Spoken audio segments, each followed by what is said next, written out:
Hello, welcome back to Dr. Introspect TV, and it's your host, Dr. Introspect, and I'm back. I know I've been away a lot longer than I usually am, and I do drop my videos at least one video every week. And unfortunately, I've not been feeling too well, and that kept me away for a bit. But I'm starting to feel better, and I thought I should just come on down and bring this analysis to you. This movie I'm analyzing is actually a Netflix movie. It came out almost a month ago, and I did see it the week it came out, and I wasn't sure if I wanted to cover it because I have looked at some of the things in it in some other videos, the dynamics of the couple in question. However, when I went on social media, I saw a lot of people looking at it in admiration. There was a glamorization of the dynamic. A lot of people looking at it and seeing their relationships in it, and just it seemed problematic, and I felt I just needed to come here and just clear some things up and just put this video out there, and hopefully it can help clear up some of the issues I'm seeing going on, put it out there in the world, and probably people can look at it and find answers to some questions that they have and have some clarity if they are going through this as well. So without further ado, I'm going to be talking about Netflix original Malcolm and Mary. Stay tuned.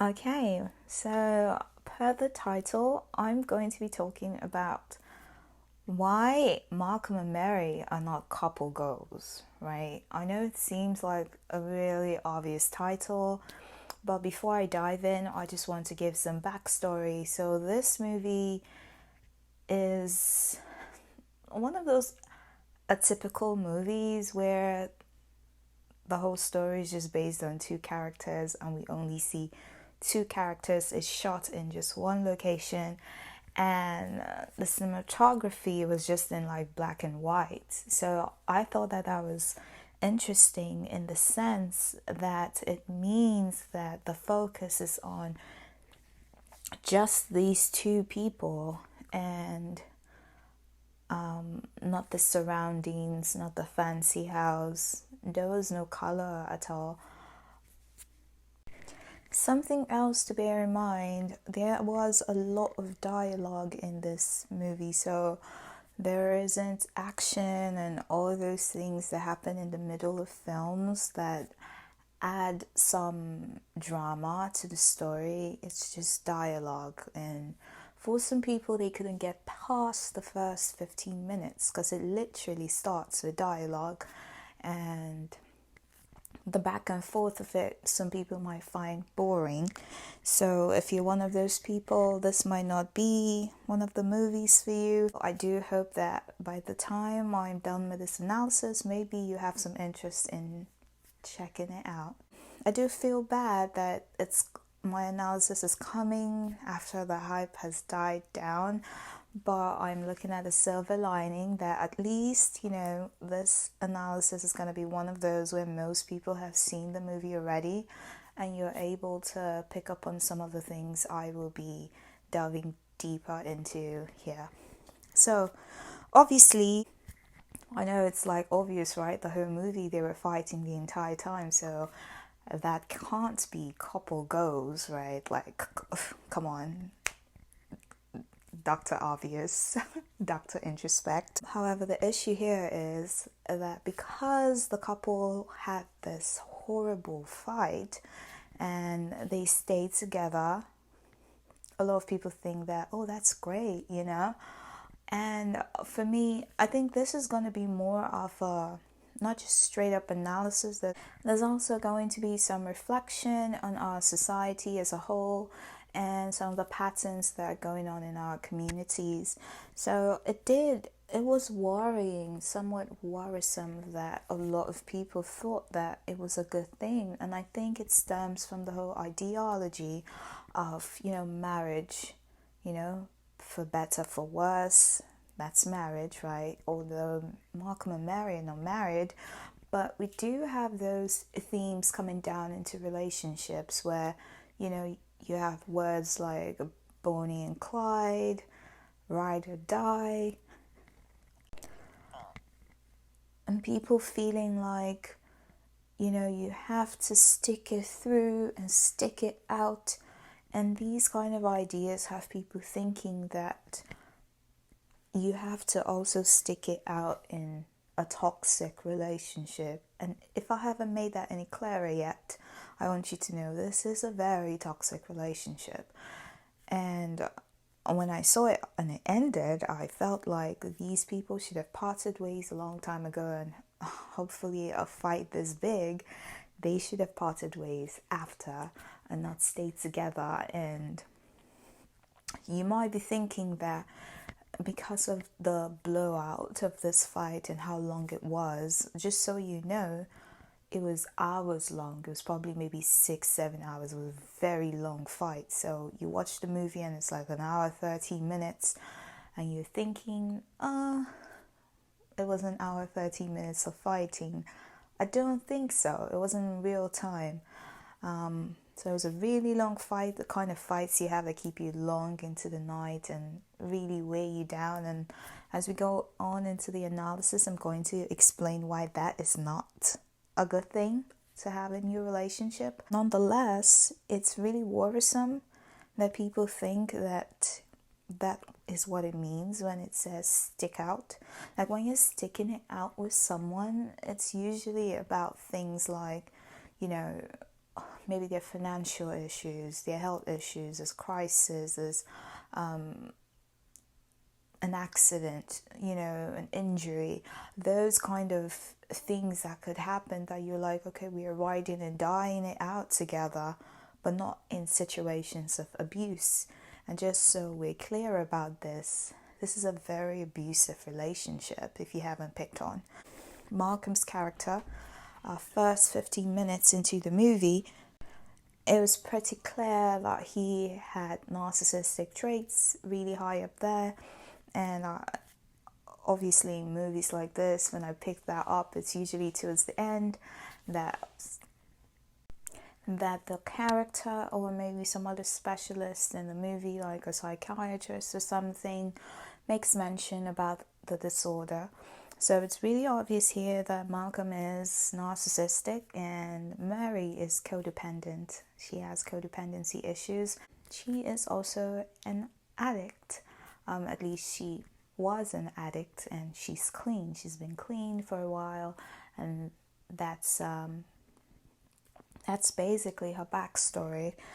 And they have this fight that you're watching and it seems like, okay, this is going to be like that big fight that couples have, and like they go past that hump and then their relationship becomes better. So if you haven't seen the movie, it starts off with like they coming back from an event and Malcolm is talking a lot in his dialogue, and Marie is there and she's not happy, but she doesn't really want to get into a conversation about talking about why she's not happy or whatever. So she kind of tries to ignore it. And when it starts off like that, I was sure for a fact that men will see this and think, oh, this is that thing girls do where they tell you they're fine but they're not fine, and then you have to beg them or whatever. And I saw it as well, and I felt, okay, this is annoying. You're an adult. If you're not happy about something, go ahead and talk about it, or say you don't feel like talking about it now, then making the whole place weird and stuff. So that was my initial first, take on that. However, as we proceed into the movie, we find out that Malcolm always has a way of turning simple arguments into huge World War III type of fights that you can't just have a conversation and have a resolution, and you end up feeling really drained. Pretty much what Mary was saying, so she doesn't want to go down that path. So it's not that she doesn't want to talk about what happened, she doesn't want it to turn into what the movie turned into, as you can see. So with people in toxic dynamics like this, you can't just have a conversation with your partner or your friend. It always turns into a 10-hour fight where you're kept awake at night and they wear you down. You get so tired and exhausted. Sometimes you just end up agreeing with things so that, peace. And sometimes you bottle up your feelings and you don't address the issues that you want to address because you don't want it to turn into this ugly fight, right? Plus, it was a day about him, his event, she doesn't want the night to end horribly and stuff. So that's really what's going on there. So it's not the initial thing about girls just trying to make you beg them. It's really because she's afraid that this is going to turn ugly. And we see that Malcom has a way of fighting very, very dirty. So in healthy relationships, okay, I'm not saying healthy people do not fight. Healthy people in healthy relationships fight. Why? Because they're different people. So obviously they're going to have disagreements and opinions and ideologies and things. Also, they might hurt each other sometimes. So sometimes they could have this kind of arguments. The difference between healthy fights and toxic fights is how they fight. Okay, so the problem is not the fighting. You leave this video today, take this message with you. I'm not saying you and your partner should not have arguments. Actually, it's a good thing for relationships to have those frictions here and there sometimes. What matters is how you do it. As the movie starts in the first 30 minutes, when Malcom is screaming at Mary about why she's upset when he's eating the mac and cheese she made for him, she comes out and she says, "You are verbally abusing me. You verbally abuse me all the time." And she's just really leading us down the path of, early on, the pattern of their relationship dynamic. So this is not the first time this has happened. It's really a pattern. She's trying to let us see that he is verbally abusive to her. And that's really a problem. If you're in a relationship and there's verbal abuse and there is name calling, you need to start reevaluating your sense of self-worth and why you're staying in such a toxic dynamic, because you and your partner can be angry, can be upset, and they can still speak to you respectfully. Okay, that's really something I want people to get here. They are not couple goals because there is no respect in this relationship. I just need to make that clear. I don't know how far we've come in this world where we have really under prioritized respect, mutual respect, self-respect, that you'd stay in a relationship and say, no, I have a motto. If you love someone, you respect them. I mean, you have jobs that you don't love and bosses that you don't love, that you can't disrespect, because you understand the value that they bring to you. You understand the importance and significance of your paycheck. And I would not want to compare a living human being that you love to a paycheck, but why can't you value and love them even more? Sit down and think about that for a second. Why can someone love you and value you even more? And this takes me to the statement Mary made when they were arguing about how he doesn't regard her and he's not afraid of losing her because he really doesn't care, And I'm not saying you should be scared, but there's a type of healthy fear that is associated with that respect. You don't want to lose someone because of the value that they add to your life. You don't want to miss out on that joy, on that value. Period. It's not that you're afraid to speak to them or you're afraid to share your feelings. You're afraid of missing something good that you have, and that's why you don't misbehave. And now I know when I say this, you might say, well, she was an addict and she cheated on him when she was an addict and he stayed with her. And initially, when Malcom was making those arguments, I immediately thought, why did he stay?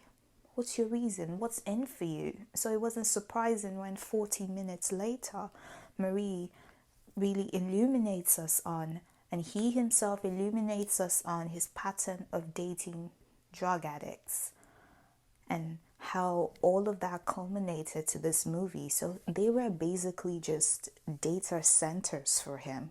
He was gathering data for his storyline. Think about that. That's really narcissistic because it's exploitative. When someone is helping you, really think about what's in for them. It's not unusual for narcissists to have this thing where it seems like it's altruistic.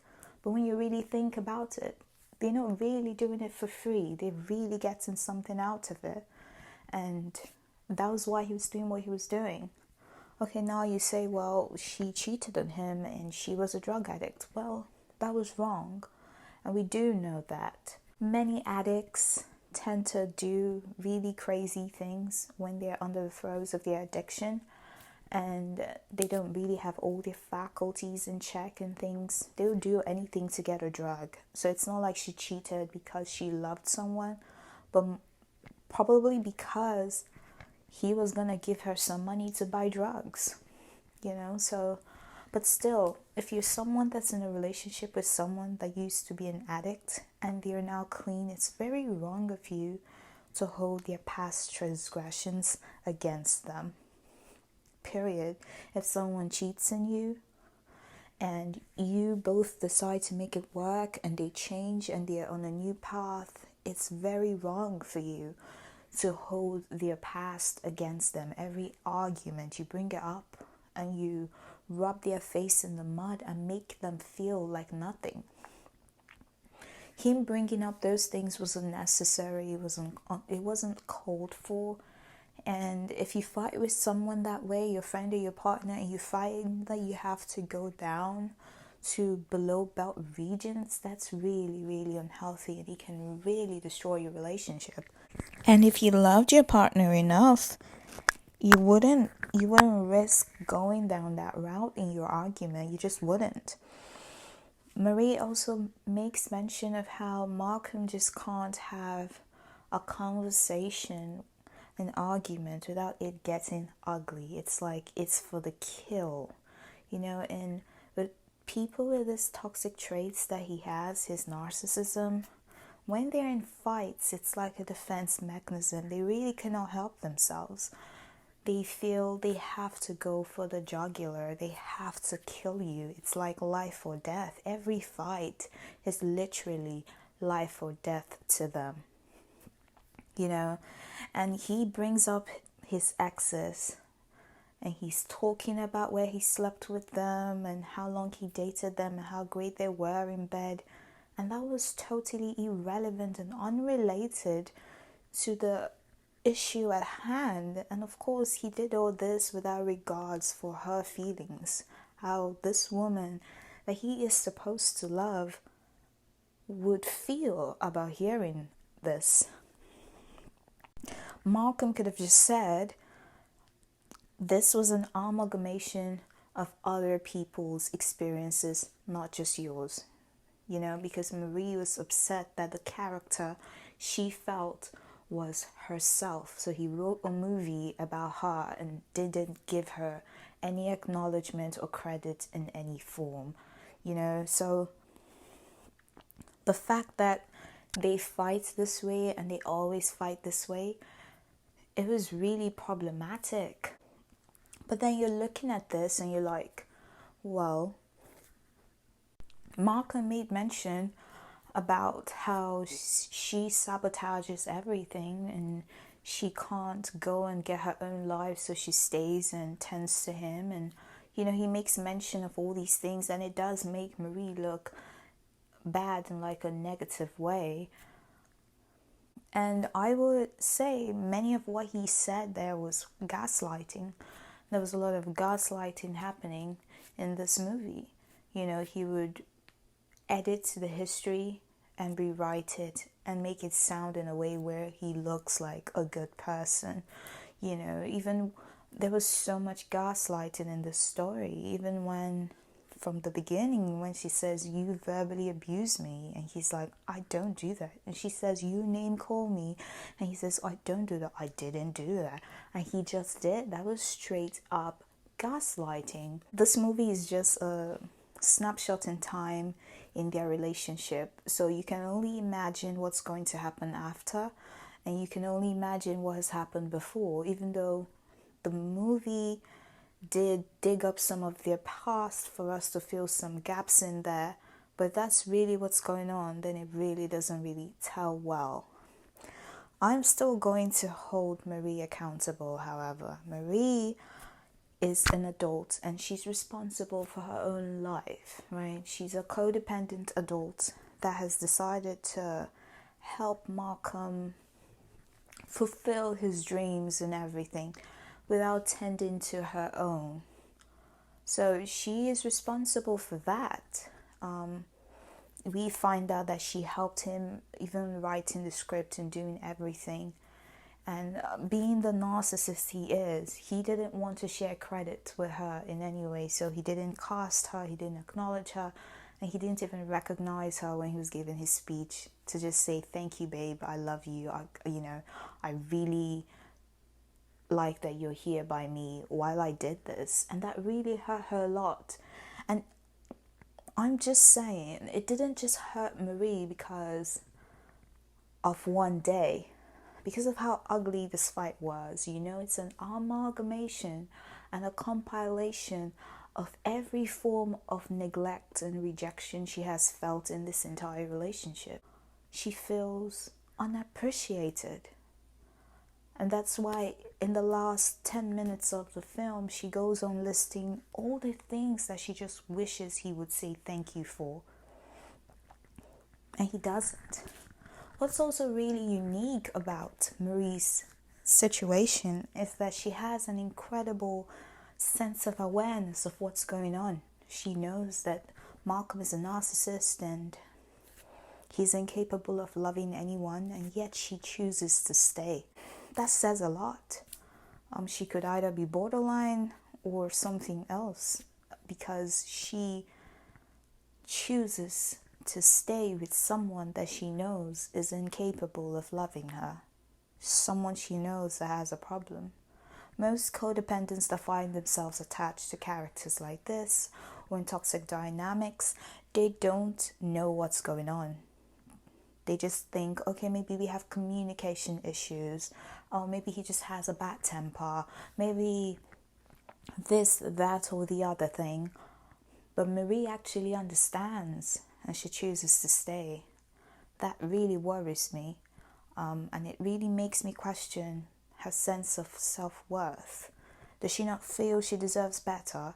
Does she feel that this is what she deserves, this is the best she can do, that she would stay with someone that would treat her this way? And I feel like the reason why she looks sad for the most of the film, and I'm willing to bet it's not just the argument, she probably is internally sad all the time, but Malcom is so self-absorbed to notice that he's actually with a very sad woman, and even if he did notice, he wouldn't care, because he's a narcissist and he doesn't care about anybody else's emotions besides his own. I feel sorry for her because she's signing up for a very sad life. This isn't a situation where I would say someone just found themselves in a situation like this. She has accepted that this is it, and she'd probably always be internally sad and feel this sense of emptiness of being with someone that would never really be able to love her or see her as a person. I thought it was interesting how, as this fight got ugly and uglier, Malcom would talk about how she has all these issues and problems. Of course, if you're in a relationship and people are often doing that to you, it's also a form of gaslighting. He's making some things up, and he's mixing some truth in there, and you're watching it. You're like an observer watching people fight. You can't really tell what's true and what's not. But I think for the most part, Marie corrects him when he blows things out of proportions. So he says she has all this problems. She's a junkie. She's this, she's that. She is an addict, yes. And even when addicts are clean, as you know, it's a journey that they have to still struggle with for the rest of their lives. They have to fight those things. Every day is a constant battle. And I think that she's brave enough to have gone through that fight and gotten clean and still, staying clean every day, admitting she had a problem, and she is working on that and working on that sobriety every day. Comparing that to Malcom, who clearly has a problem, but projects all his issues on other people. I thought that was interesting. That Malcom is not in therapy for his narcissistic traits. Who knows if it's full blown? And he's telling everybody else how much of an issue that they have and how much of an issue their issues are in the relationship.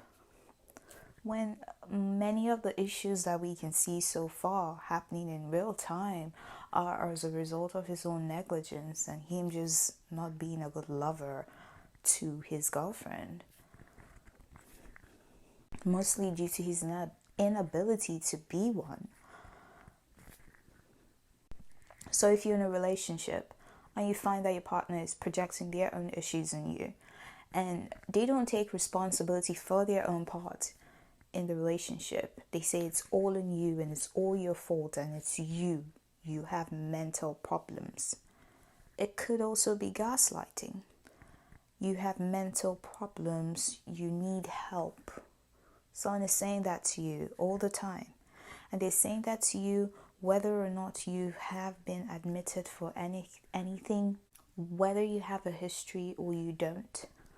So when you do have a history, then that's even when it's worse, because they're not your doctor, but they will tell you, your bipolar thing is acting up again, go and take your pills.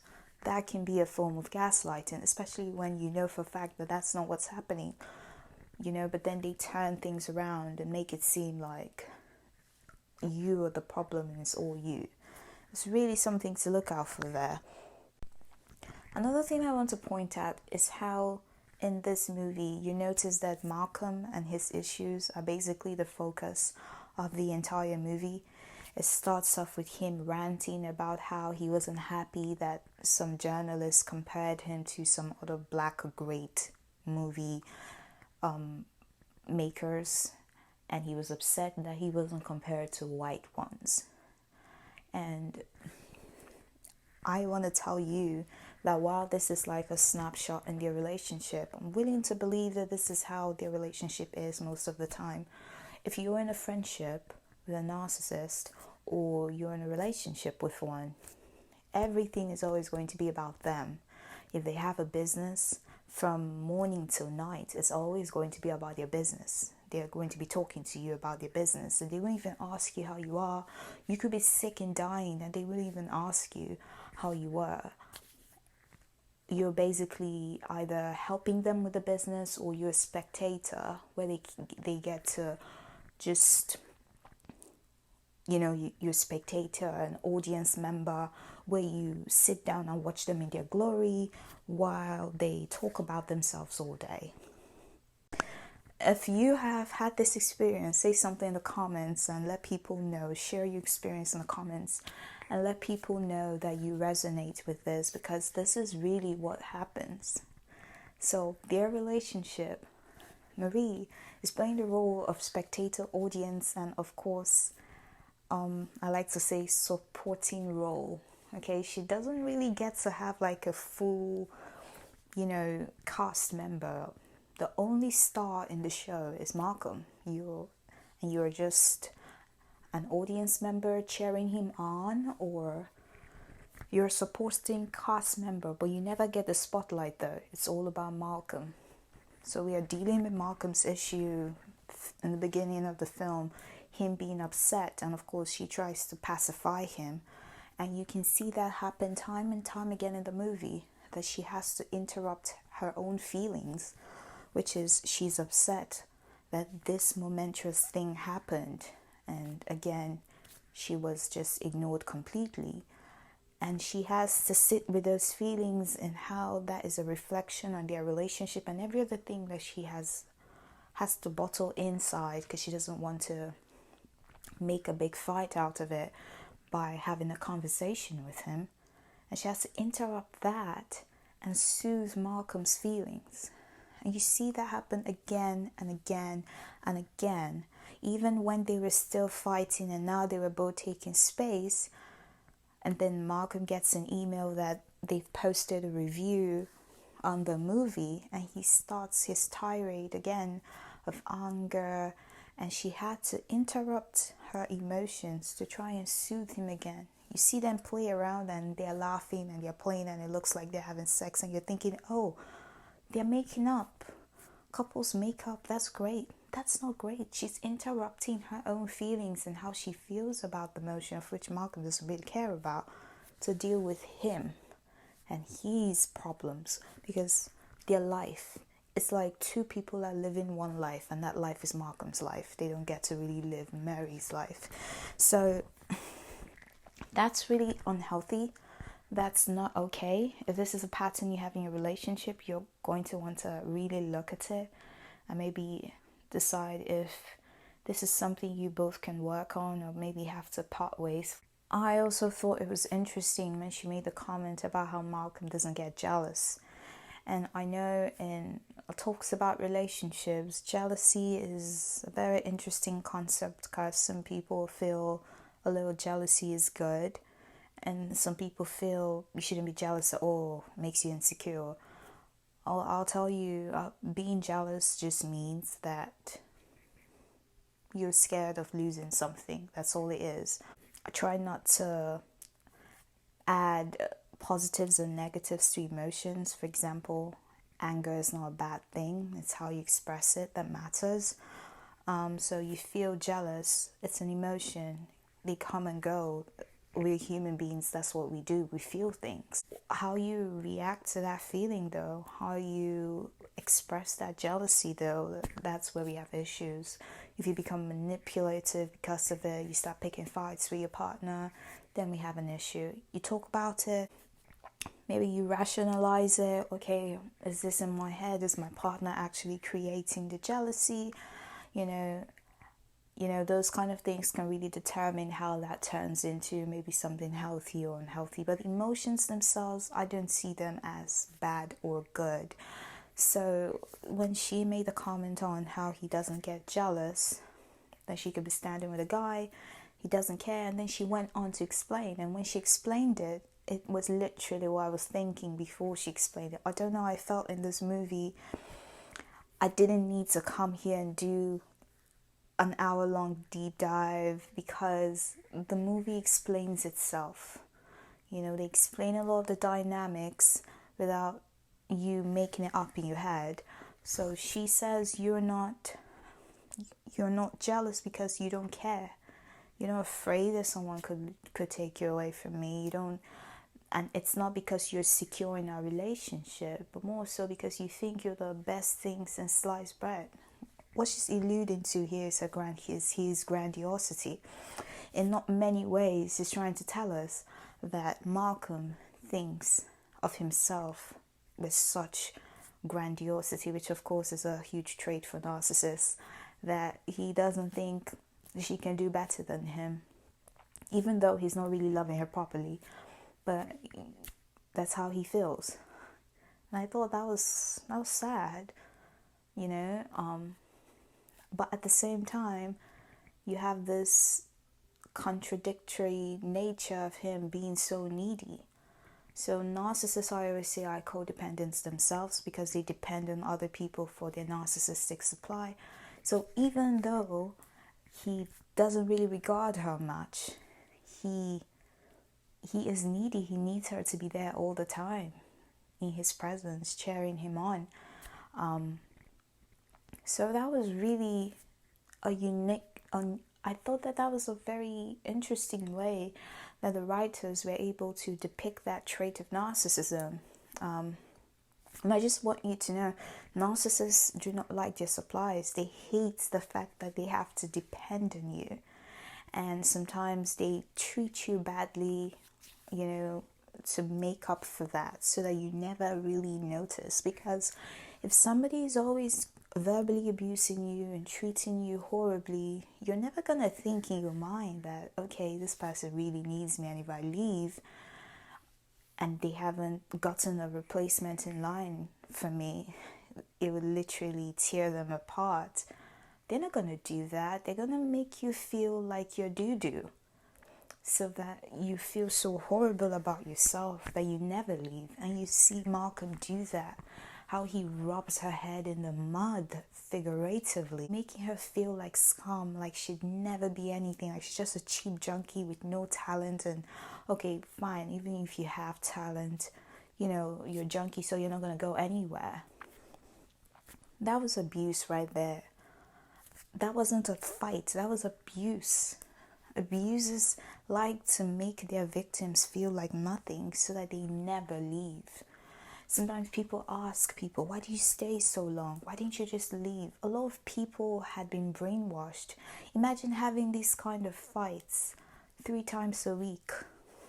And each fight literally just reinforces the rhetoric. It's like the abuser has a nail with his hammer and he's just going at it, taking it deeper and deeper into your subconscious, to where you literally wake up and you feel like nothing, like you're good for nothing and no one would ever want you, and what's the point of leaving? Yeah, really think about that. I know I've probably come this far, and there's a whole lot more I could really go into. But at this point, if you feel like you still want to go and see this movie for yourself so you can have some ideas and then come back and share your thoughts in the comments, that would be great. And of course, do like and share this video, comment if you're new. I would appreciate if you subscribe if you've liked this so far, so that you join the family. And of course, click the notification bell so that you're the first to know every time we drop a new video. So as I'm leaving, I just want to say the last scene, Mary goes into this long list of all the things she just wishes he would just say thank you for. She's like, I love you, and I know, you know, you're not capable of loving me, and you don't know how to show affection, you don't know how to, you know, she lists all these things. And you know what was sad is, after she said everything, he didn't start his own list about, okay, these are the things I'm thankful for. She literally just made a wish, like, I wish that our relationship could be like blah blah blah blah blah. Unfortunately, I'm watching that and I know that that's a wish that would never come true, and I think she knows as well. Because when she's done, Malcom just looks at her like a child with this sadness in his eyes, like a helpless child that can't help that they're just doing bad things and hurting you, you know? Except, well, narcissists are like stunted children, so it's not surprising that he had that look in his eyes. But I just want to use this as an opportunity. I know I've said this before, but whoever you are out there, man or woman, because this could happen in either way. And you're in a relationship with someone, or you're in a one-sided friendship. where someone is making you feel like doo-doo. I don't care what has happened to you. I don't care if you've been to prison, if you used to be a junkie. You deserve better. You deserve love.